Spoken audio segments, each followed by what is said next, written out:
غور کریں کہ ایسا کیوں ہے آج کیوں ذلیل کے کل تک نہ تھی پسند گستاخی فرشتہ ہماری جناب نے. اور عام مسلمان کے ذہن میں سوال آتا ہے کہ ہم چاہے کیسے بھی ہیں، برے ہیں، ہمارے اعمال صحیح نہیں ہیں، ہم کلمہ گو تو ہیں، اللہ کو مانتے تو ہیں، محمد کے کلمہ گو تو ہیں، صلی اللہ علیہ وسلم نام لیوا تو ہے، ان کی محبت جو ہے وہ ہمارے سینے میں ہے موجود، قرآن کی تعظیم کرتے ہیں، آخرت کو مانتے ہیں، نمازیں پڑھتے ہیں. کروڑوں مسلمان ہیں جو نمازیں پڑھتے ہوں گے، 130 کروڑ میں سے آخر 30 کروڑ تو ہوں گے نماز پڑھنے والے. لیکن وہ جو ہیں وہ تو سب کے سب کافر، منکر، نہ اللہ کو مانے، نہ آخرت کو مانے، نہ رسالت کو مانے، نہ قرآن کو مانے. پھر کیا وجہ ہے کہ رحمتیں ہیں تیری اغیار کے کاشانوں پر اور برق گرتی ہے تو بیچارے مسلمانوں پر. اس موضوع پر الحمدللہ کہ میرے مضامین نوائے وقت میں چھپ چکے ہیں، اور اب چونکہ وہ تکمیل کو پہنچ گیا سلسلہ کتابی شکل میں بھی آ جائے گا. اللہ کا ایک قانون عذاب ہے، ایک قانون کے تحت ہوتا ہے جو کچھ ہوتا ہے، اللہ کا ضابطہ ہے. قرآن اس کے لیے لفظ سنت استعمال کرتا ہے. وَلَن تَجِدَ لِسُنَّتِ اللَّهِ تَبْدِيلًا وَلَن تَجِدَ لِسُنَّتِ اللَّهِ تَحْوِيلًا. اللہ کی سنت، اللہ کے قواعد و ضوابط میں کوئی تغیر نہیں ہوتا. اور وہ سنت کیا ہے؟ کافروں پر عذاب اس دنیا میں صرف اس صورت میں آتا تھا کہ کوئی رسول آئے اور ان میں اتمام حجت کر دے.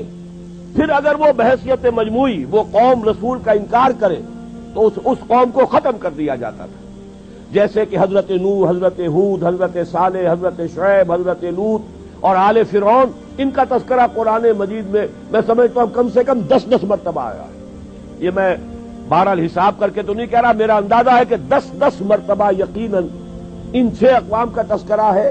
اور اس کے حوالے سے یہ قانون سمجھ لیجئے، جس قوم کی طرف رسول بھیجا گیا اس قوم نے بحیثیت مجموعی رسول کی دعوت کو رد کر دیا، قوم ہلاک کر دی گئی. صرف رسول بچا لیے گئے اور ان کے ساتھی اہل ایمان بچا لیے گئے. اب ظاہر بات ہے کہ اب تو کوئی رسول آئیں گے نہیں، لہذا اس نوع کا عذاب کسی کافر قوم پر نہیں آئے گا قیامت تک، اس لیے کہ کافروں پر عذاب کے لیے یہی قاعدہ ہے.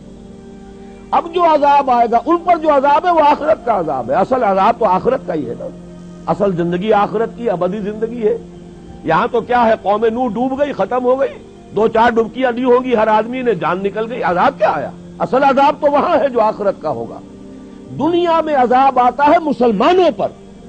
مسلمان ہو کر تم اگر اسلام پر عمل نہیں کرتے، دعویٰ تمہارا اسلام کا ہو اور عمل تمہارا کافرانہ ہو، نام لو تم محمد کا صلی اللہ علیہ وسلم اور اتباع کرو تم محمد کے دشمنوں کا، دعویٰ کرو اللہ اور اس کے رسول کی وفاداری کا اور تمہاری دوستیاں ہوں اللہ اور اس کے رسول کے دشمنوں سے، تم کہو اللہ اور اس کے رسول کے احکام کو ہم مانتے ہیں اور سودی کاروبار کر کے اللہ اور اس کے رسول کے خلاف اعلان جنگ کیے رکھو. اصل عذاب دنیا میں مسلمانوں پر آتا ہے، جیسے کہ پہلے یہودیوں پر آیا، اس لیے کہ ہم سے پہلے کی مسلمان امت وہی تھی. جب تک حضور صلی اللہ علیہ وسلم کی بعثت نہیں ہوئی وہی امت تھی. موسیٰ کے ماننے والے، تورات کے ماننے والے یہودی، یہ امت مسلمہ تھی. لیکن ان پر کیسے کیسے عذاب آئے. نبوکدنضر کے ہاتھوں برباد کرایا گیا، کبھی پھر یونانیوں کے ہاتھوں تباہی آئی، کبھی رومیوں کے ہاتھوں تباہی آئی. اس صدی میں بھی آپ نے دیکھا، اگر آپ بھولے نہ ہو کہ یہ صدی کے وسط میں ہٹلر کے ہاتھوں 60 لاکھ یہودی قتل ہوا. یہ کون ہے؟ اللہ کو بھی مانتے ہیں، حضرت موسیٰ کو بھی مانتے ہیں، تورات کو بھی مانتے ہیں، وہ تو مدعی ہیں اللہ اور اس کے رسول کے ماننے والے. لیکن یہ کہ ان پر جو عذاب آئے وہ آپ کے سامنے ہے. اسی طرح کا عذاب ہم پر آ رہا ہے کہ تم نام لیتے ہو ہمارا اور عمل تمہارے خلاف ہے. لما تقولون ما لا تفعلون کبر مقتا عند اللہ ان تقولوا ما لا تفعلون. کیوں کہتے ہو جو کرتے نہیں ہو؟ اللہ کے غضب کو اور اللہ کے غیظ کو اور غصے کو بھڑکانے والی ہے یہ بات کہ تم کہو جو کرتے نہیں. یہ ہے اصل سبب. اصل مجرم ہم ہیں، ہم دوہرے مجرم ہیں. ان کا جرم ایک ہے، انہوں نے انکار کر دیا، چھٹی ہوئی. ہم ہیں کہ جو ہر روز کہتے ہیں ایاک نعبد و ایاک نستعین، اور پھر اس دن میں 50 مرتبہ اللہ کا حکم توڑ رہے ہیں. پوری زندگی ہماری گزر رہی ہے. 5 وقتہ نمازی زیادہ بڑا مجرم ہے اس وقت، اس لیے کہ وہ 23-24 مرتبہ، 25 مرتبہ، 27 مرتبہ دہراتا ہے ایاک نعبد و ایاک نستعین، اور پھر باہر نکل کر جو کام کرتا ہے وہ اس کے خلاف. یہ ہے اصل میں سبب. اور یہ جان لیجئے جو عذاب ہم پر آ رہا ہے اللہ کا وہ اس وجہ سے آ رہا ہے. ہمارا کام تو یہ تھا کہ ہم دین کے علمبردار ہیں, دین کا ایک نظام دنیا کے سامنے پیش کریں.